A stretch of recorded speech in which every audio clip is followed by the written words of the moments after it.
Hi friends, कैसे आप सब। मैं हूं प्रतीक और आप देख रहे हैं ट्रेडिंग टॉपर। आज हम बात करने वाले उज्जैन स्मॉल फाइनेंस बैंक के बारे में। आज हम इसकी डिटेल टेक्निकल फंडामेंटल दोनों एनालिसिस करने वाले। इसी के साथ अगर हम इसका टेक्निकल चार्ट की बात करें तो इस शेयर में जो है टेक्निकली ये शेयर अच्छा परफॉर्म नहीं कर रहा है, तो उसके बारे में बात करेंगे कि आखिरकार इसमें चल क्या रहा है।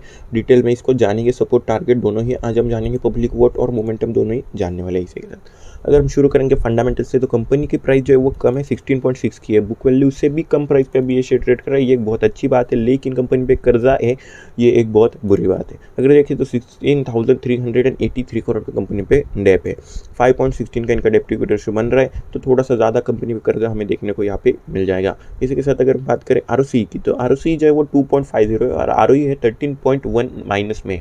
तो आरओई माइनस में जा चुका है, तो ये थोड़ी सी गड़बड़ी वाली बात है। आरओई जो है वो ठीक ठाक है।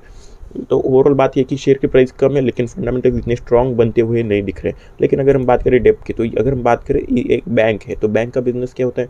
कर्जा लेना मतलब वही उसी से रिलेटेड इनका बिजनेस होता है। तो उसकी वजह से जो है ऐसे बैंकों पे जो है हमेशा कर्जा रहता है। तो ये भी हमें जो है ध्यान में रखना है। इसी के साथ बात करें तो इसके प्रो पॉइंट में वो है बुक वैल्यू वाला, मैंने अभी जो पॉइंट बताया। इसी के साथ कौन में थोड़े से पॉइंट है, जैसे लो इंटरेस्ट कवरेज रेशियो और अदर भी थोड़े पॉइंट्स हैं।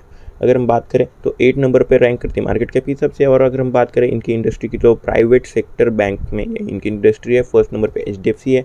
और अगर हम प्रॉफिट देख ले, तो इसका जो अभी जो रिजल्ट आया था मार्च में, तो उसमें कंपनी ने अच्छा खासा 127 करोड़ का प्रॉफिट बनाया, जो कि एक बहुत बढ़िया प्रॉफिट हमें यहाँ पे देखने को मिलेगा। अगर लेके पास में कंपनी लॉस कर रही थी, 34 crore loss, 274 crore loss, 233 crore loss, तो अभी जो है कंपनी ने प्रॉफिट अच्छा खासा बनाया, जो कि एक बहुत ही तगड़ी बात है, अच्छी बात है। अगर हम देखें सेल्स की, अगर रेवेन्यू चेक करें तो 818 की इनकी जो है रेवेन्यू बनती हुई दिखेगी, पिछली बार की 708 की थी। तो रेवेन्यू में भी इंक्रीज यहाँ पे हुई है। अगर हम बात करें सालाना में, तो -415 करोड़ का प्रॉफिट है। मतलब कंपनी ने 2022 में जो है लॉस यहाँ पे देखने को मिल रहा है।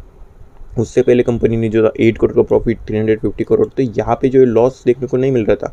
तो प्रॉफिट जो है वो कम ज़्यादा हो रहे थे, लेकिन इस बार जो है हमें यहाँ पे ओवरऑल लॉस देखने को मिला, जो कि एक बहुत बुरी बात है। अगर हम देखें तो यहाँ पे 4743% डाउन गए प्रॉफिट्स पास से कंपेयर करें तो, जो कि एक बहुत बुरी बात है।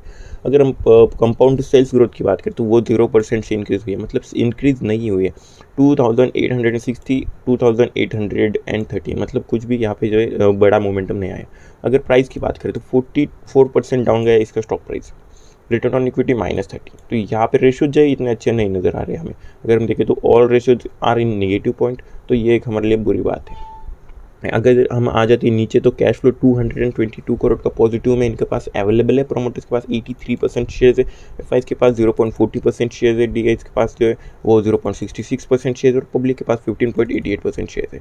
तो यहाँ पे सबसे अच्छी बात ये देखने को मिलेगी, प्रोमोटर्स के पास सबसे ज़्यादा शेयर्स है, ये कंपनी में सबसे बड़ा पॉजिटिव पॉइंट है, अट्रैक्टिव पॉइंट है। इसी तरह डीआईज और एफआईज भी इसमें जो है थोड़े से इन्वेस्टेड है, तो ये भी एक अच्छी बात हमें यहाँ पे देखने को मिलेगी। अगर हम आ जाते हैं उधर टेक्निकल चार्ट, तो इस कंपनी का ये है टेक्निकल चार्ट। अभी जो इसका प्राइस चल रहा है वो चल रहा है 16.6 का। तो यहाँ पे अगर हम देखें तो ये शेयर जो है डाउन साइड जाते हुए हमें दिख जाएगा। अगर देखें प्राइस इफेक्ट यहाँ से भी डाउन साइड लॉन्ग टर्म में भी और शॉर्ट टर्म में, दोनों तरफ यहाँ पे जो है मोमेंटम डाउन की तरफ जाता हुआ आपको दिख जाएगा। हम ज़्यादा पुरानी बात ना करते हुए अगर नीचे शॉर्ट टर्म में देखें, तो ये शेयर जो था लगभग 22 के प्राइस से लो गया, फिर इसने 14 का यहाँ पे सपोर्ट लिया, और फिर 1-2-3 दिनों में यहाँ पर सर्किट्स जैसे लगाता हुआ 19 तक पहुँच चुका था।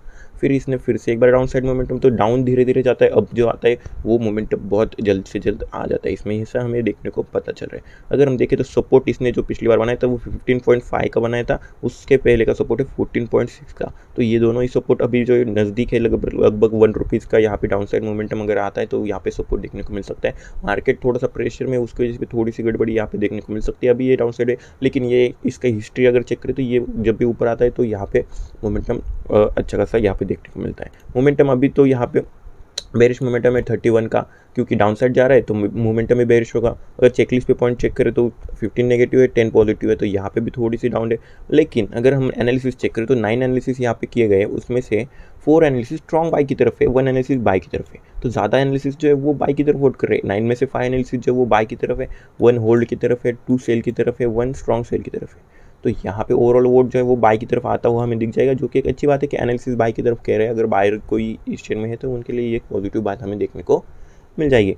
तो सब कुछ जो है यहाँ पे अच्छा खासा हमें देखने को मिल रहा है। टेक्निकल चार्ट पे बस इस पे सपोर्ट की दे रही है। अगर सपोर्ट आता है तो यहाँ पे शॉर्ट टर्म में फिर से एक बार मोमेंटम आ जाता है और हमें यहाँ पे प्रॉफिट जो है वो हो सकता है। तो 18 और 19 का यहाँ पे जो टारगेट 19 रुपीज़ का टारगेट जो है हमें देखने को भी मिल सकता है। तो थैंक यू फ्रेंड्स, अगर वीडियो अच्छा लगा तो चैनल सब्सक्राइब करके जाना। मैंने इस वीडियो में कोई भी बाय और सेल का सिग्नल नहीं दिया है। ये वीडियो सिर्फ एजुकेशन पर्पज़ के लिए बनाई गई है। Thank you.